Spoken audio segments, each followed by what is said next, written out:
Halo semuanya, kami dari kelompok 2 Program Studi Kesehatan Masyarakat.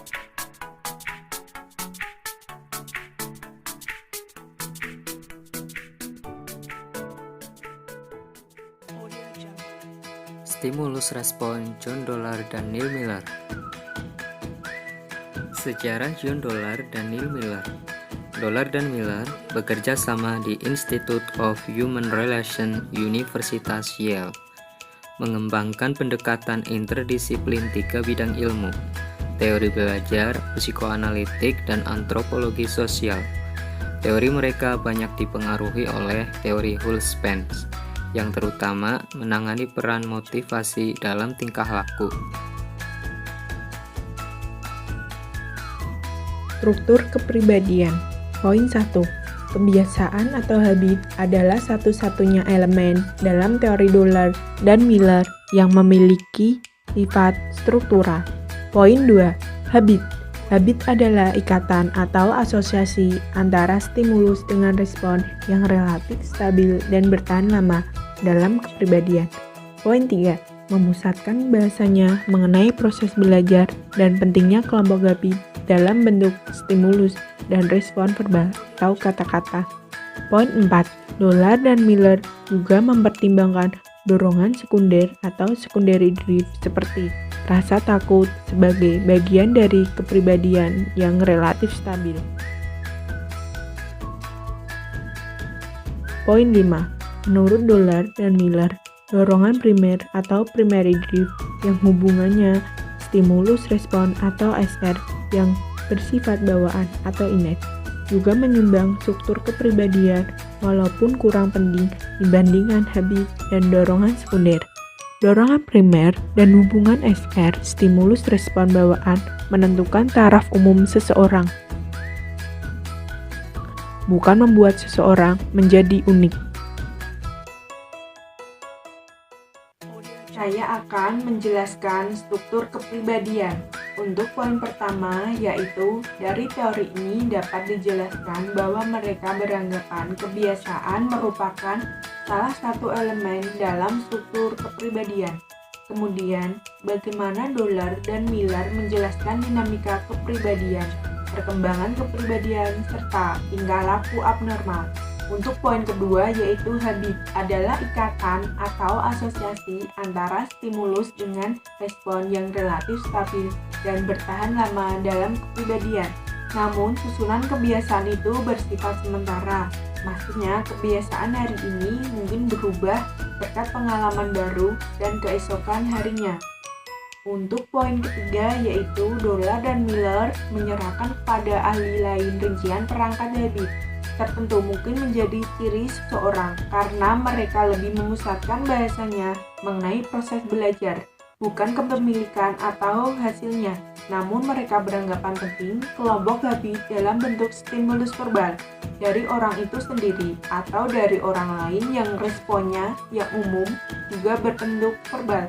Untuk poin keempat, yaitu Dollar dan Miller mempertimbangkan dorongan sekunder atau secondary drift seperti rasa takut sebagaimana bagian kepribadian yang relatif stabil, dorongan primer atau primary drift, dan hubungan stimulus respon yang bersifat bawaan atau innate yang menyumbang struktur kepribadian. Untuk poin kelima, yaitu walaupun kurang penting dibanding habit dan dorongan sekunder, karena dorongan primer dan hubungan stimulus respon bawaan ini menentukan taraf umum seseorang dan menjadikan unik. Dinamika kepribadian. Dollar dan Miller sangat memusatkan perhatiannya pada motif-motif penting seperti kecemasan atau dorongan, proses umum yang mungkin berlaku untuk semua motif. Dollar dan Miller mengemukakan bahwa bukan hanya dorongan primer yang diganti oleh dorongan sekunder, tetapi hadiah atau penguat yang primer ternyata juga diganti dengan hadiah atau penguat sekunder. Hadiah atau penguat sekunder lama-kelamaan menjadi tidak efektif kecuali kalau hadiah atau penguat sekunder itu kadang masih berlangsung bersamaan dengan penguat primer. Dollard dan Miller sangat memusatkan perhatiannya pada motif-motif penting seperti kecemasan atau dorongan. Contohnya, seperti senyum orang tua yang dilakukan secara bijak dan dihubungkan dengan suatu aktivitas seperti memberi makan, mengajak belajar, mengajak bermain, dan segala aktivitas yang memberi kenyamanan lainnya. Senyum akan menjadi penguat sekunder bagi anak yang sangat kuat hingga mereka dewasa. Proses belajar. Sebagian besar dorongan sekunder yang dipelajari manusia dipelajari melalui belajar rasa takut dan kecemasan. Untuk bisa belajar, orang harus menginginkan sesuatu, mengenalinya, mengerjakannya, dan mendapatkannya. Ada 4 komponen belajar, yaitu drive, cue, respon, dan reinforcement. Drive merupakan stimulus yang ada pada diri seseorang. Semakin kuat drive, semakin kuat usaha. Cue perlunya memberi respon. Respon merupakan aktivitas yang dilakukan seseorang. Agar bisa terjadinya belajar, harus ada reinforcement, yaitu hadiah. Poin C. Proses mental yang lebih tinggi. 1. Generalisasi stimulus atau stimulus generalization. Semakin mirip stimulus lain itu dengan stimulus aslinya, maka peluang terjadinya generalisasi tingkah laku, emosi, pikiran, atau sikap semakin besar. 2. Rationing. Rationing memberikan kemudahan untuk merencanakan, menekankan tindakan pada masa yang akan datang, mengantisipasi respon agar lebih efektif. 3. Secondary drive.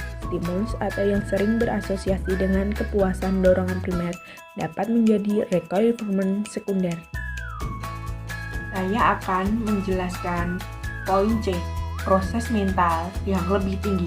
Poin 1, poin kedua, poin ketiga dapat disimpulkan dalam ketiga poin penting ini, yaitu generalisasi stimulus. Karena stimulus asli dengan stimulus lain dimasukkan ke dalam klarifikasi yang sama berdasarkan alasan rationing tertentu atau diberi label nama yang sama. Rationing, proses pemecahan masalah yang lebih efektif. Ada proses berpikir sebelum individu tersebut melakukan kegiatan daripada melakukan hal yang coba-coba. Secondary drift. Contohnya, dalam masyarakat modern dan yang kompleks sekarang ini, tingkah laku tidak semata-mata diatur oleh penguat primer, misalnya makanan dan air. Kesimpulan teori Dollard dan Miller. Dollard dan Miller menyimpulkan dari eksperimen-eksperimennya bahwa sebagian besar dorongan sekunder yang dipelajari manusia dipelajari melalui rasa takut dan kecemasan. Dollard dan Miller menyimpulkan bahwa yang menjadi 4 komponen utama belajar yaitu drive, dorongan, cue, respon, dan requirement. Teori stimulus respon merupakan suatu pendirian teoritis yang dalam banyak hal adalah khas Amerika. Teori stimulus respon ini bersifat objektif, fungsional, sangat menekankan penelitian empiris, dan hanya sedikit sekali memperhatikan sisi objektif dan intuitif tingkah laku manusia. Karena itu, teori stimulus respon berbeda secara mencolok dengan banyak teori lainnya yang telah dibicarakan, yang sangat berkiblat pada psikologi Eropa.